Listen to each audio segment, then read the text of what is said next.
Relief valve selection. General criteria. Relief valves should be selected from the standard sizes listed in API 526. To standardize and reduce the quantity of spares, the principal may restrict the number of standard sizes at the site. The contractor must submit the proposed valve sizes for the principal's approval. Inlet and outlet flanges should form an integral part of the body unless approved otherwise by the principal. Flanges must comply with ASME B 16.5 standards. The flange ratings ASME class should be as follows. System rating, flange rating 150, 300, note 2, 3, 300, 300, note 2, 3, 600, 600, note 3, 900, 900, note 3, 1500, 1500, note 3, 2500, 2500, note 3. Notes. 1. For orifices types P and larger with inlet flanges ASME class 300 and higher, the maximum available set pressure limit in API 526 is unsuitable for the full ASME rating.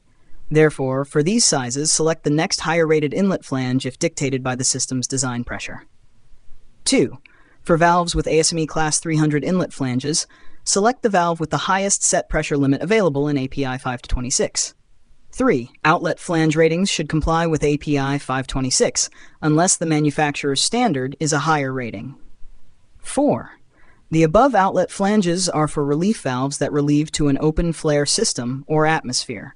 For relief valves that relieve to a pressurized system, the outlet flange should be rated accordingly. Relief valves for steam service discharging to the atmosphere should be of the exposed spring type if operating above 250 degrees Celsius. Manual lifting devices should not be provided on valves other than those in steam, hot water, and air service. Test rods should not be provided.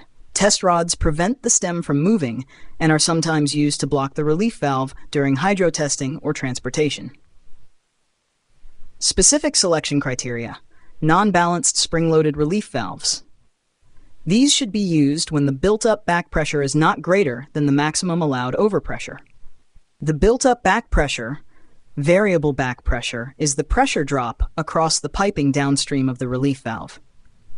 The maximum allowed overpressure is the maximum allowable accumulated pressure minus 1, the set pressure, and 2, the flowing pressure drop across the piping between the relief valve and the protected equipment.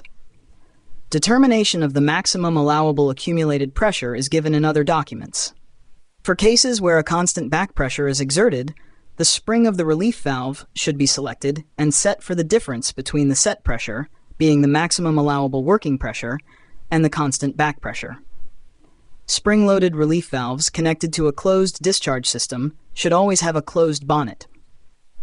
Note: local regulations might not accept non-balanced relief valves set at equipment design pressure if the actual opening pressure could at times be higher due to the back pressure generated by other relief valves blowing simultaneously.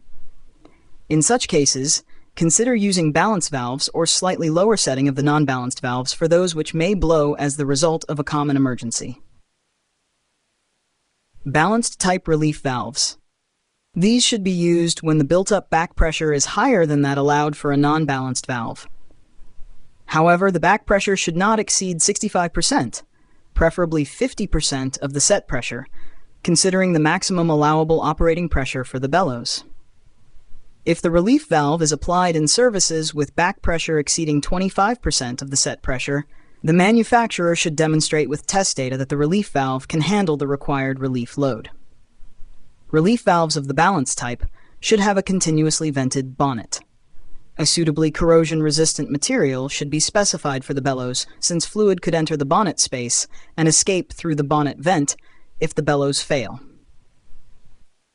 If no suitable corrosion-resistant material can be selected, or if leakage is possible, consider using an auxiliary balancing piston.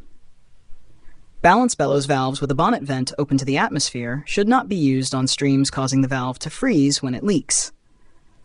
Instead of balanced bellows relief valves, consider using an auxiliary balancing piston.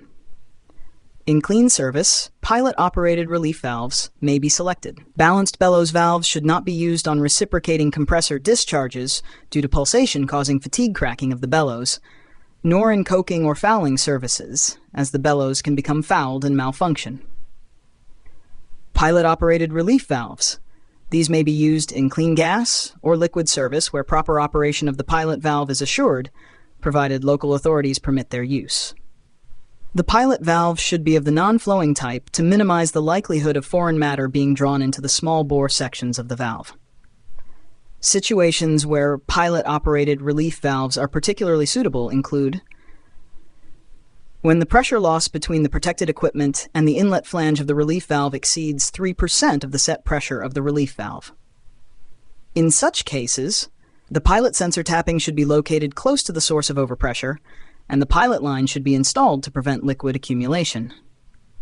Where leakage is a problem, as they have superior sealing qualities due to their soft seats. Where high back pressures, 50 to 70% of set pressure, are possible. In large capacity and high set pressure service due to their smaller size and weight. If the margin between the maximum operating pressure, MOP, of the protected system and the relief valve set pressure is less than 10% of the relief valve set pressure. Ensure that the pilot valve or sensing line cannot become blocked with hydrates, ice, wax, solids, or dirt. There should be no low points in the sensing line, and all small bore elements exposed to process fluids should be heat traced and insulated if necessary. Filters should not be used in the sensing line to the pilot valve to avoid blockage. Air-assisted relief valves. These are non-balanced, spring-loaded relief valves equipped with a pneumatic actuator to keep the relief valve closed when operating close to set pressure. This allows a smaller margin between set pressure and maximum operating pressure, MOP. The correct operation of the relief valve depends on the reliability of the instrumentation. Thermal expansion relief valves, TERVs. The standard TERV size for piping systems should be 25 by 25 millimeters, flanged, with a minimum orifice area of 0.71 centimeter squares. Threaded pipe connections may be used only on bronze valves, which are permitted only for water service. The body to bonnet connection should not be screwed. The body and bonnet should preferably be of one piece.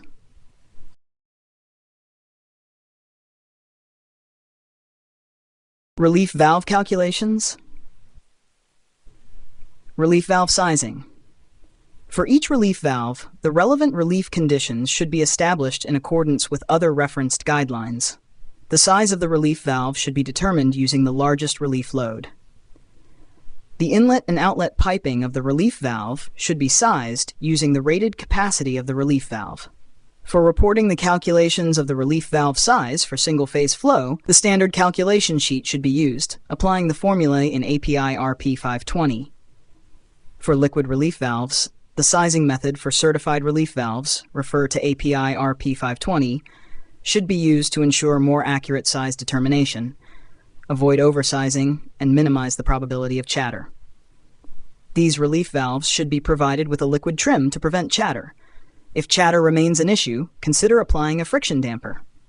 For two-phase flow relieving conditions, which also exist if liquid is released above bubble point pressure, the methods specified in API RP 520 Appendix D may be used.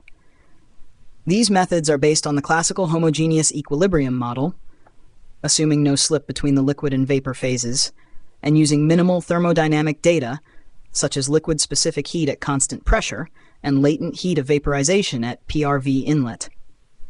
If more data are available, a more rigorous approach using vapor-liquid equilibrium (VLE) models incorporated into computerized analytical methods based on HEM should be used. The flashing or two-phase mass flux through a relief valve should be determined as follows. G equals frac WA in frac 1 skirt 2, H my H0 dt nu, dPx, where I equal discharge rate, equilibrasis, W is relief area, men square length, H equals fluid-specific enthalpy, J kiliki at P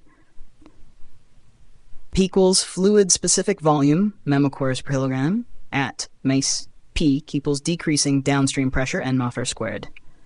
Subscript O indicates upstream condition. The integral in the above equation is evaluated by determining the fluid-specific volume as the downstream pressure decreases through successive isentropic flashes of the fluid, starting at the relief valve upstream pressure and continuing to successively lower pressures.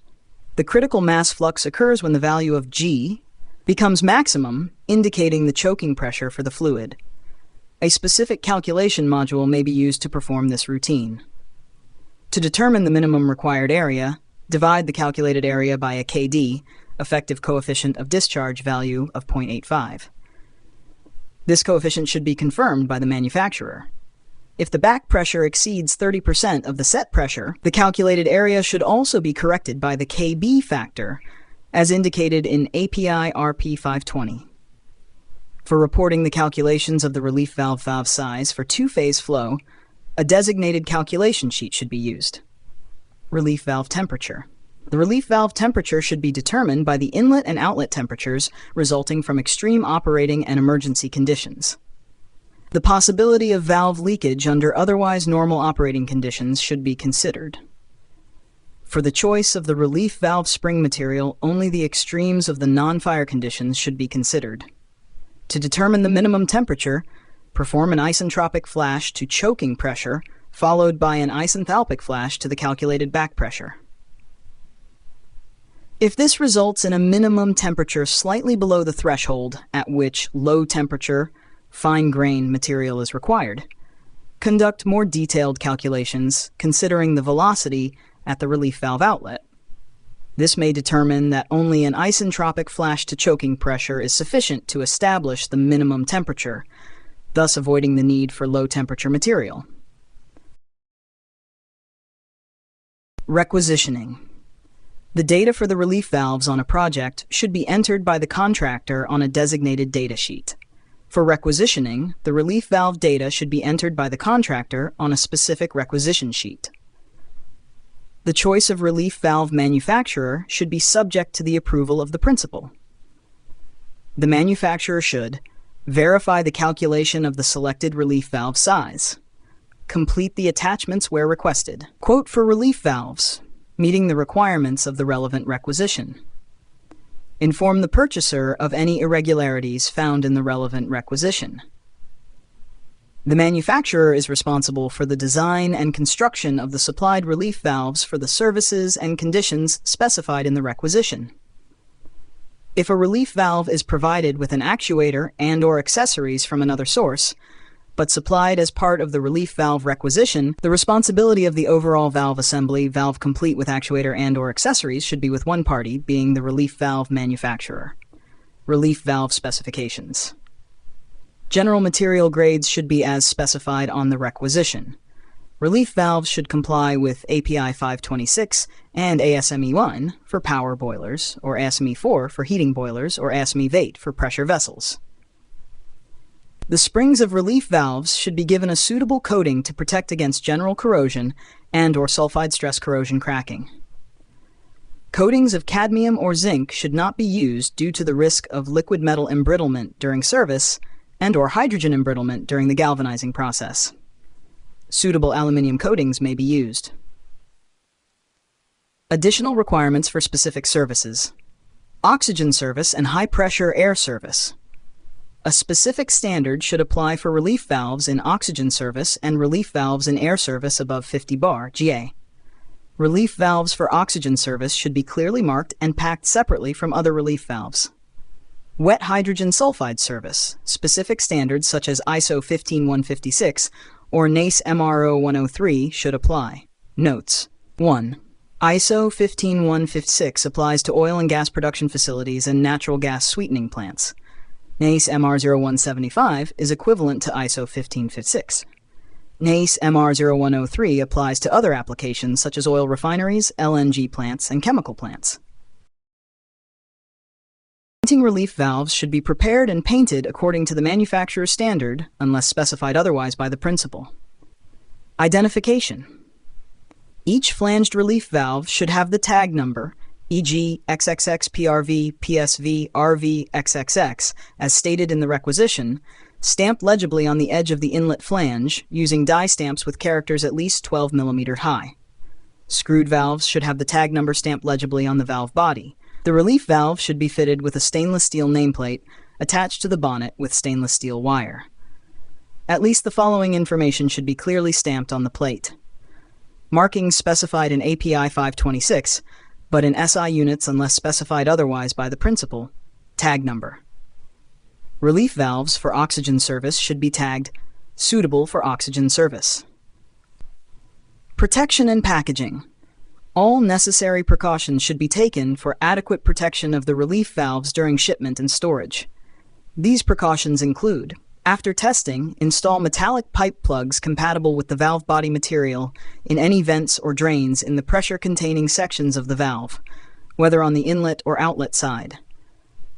On bellows valves, provide the required bonnet opening with a permanent screened vent fitting. Close all openings to prevent the ingress of dirt and moisture. Protect flanges using wooden covers or gasketed metal covers bolted in place. Close threaded connections with metal pipe plugs or plastic protectors, except that the bonnet insect screen vent opening on balanced bellows relief valves should have the vent fitting installed with weatherproof adhesive back tape over the screen. Treat all internal parts with a suitable rust preventative unless specified otherwise.